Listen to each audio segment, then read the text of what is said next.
Can you tell us the ruling, Islamic ruling, regarding slandering and backbiting? Allah says in the Quran, in Surah Hoyorat, chapter number 49, verse number 12, that do not spy.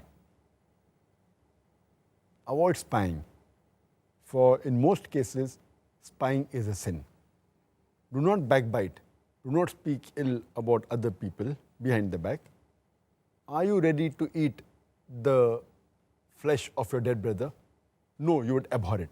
That means if you backbite, Allah says in the Quran, it is like eating the flesh of your dead brother.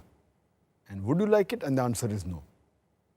Eating your brother itself is haram. Eating dead meat is a double sin. Even the cannibals who eat human beings, they don't eat the dead meat of their own brother.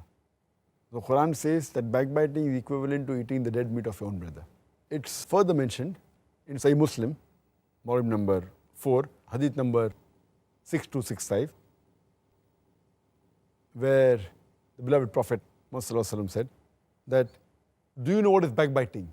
The Sahaba says, Allah and His Messenger know the best. The Prophet continues that anyone who speaks about another person behind his back, which he would not like when it is spoken, that is called as backbiting. So one person interrupts and says, what if what I'm speaking is true? The person does have those faults. So the Prophet says that if you speak about someone behind somebody's back and if it is the truth, it is backbiting. If it's false, it's called as slandering. So both are prohibited, backbiting as well as slandering, both are prohibited. And Allah says in the Quran, in Surah Humza, chapter number 104, verse number 1, وَيْلُلْ لِكُلِّ هُمَزَةٍ لُمَزَةٍ.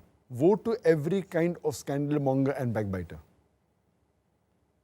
And it's mentioned in the hadith of Sahih Bukhari, volume number 1, in the book of Wudu, hadith number 216.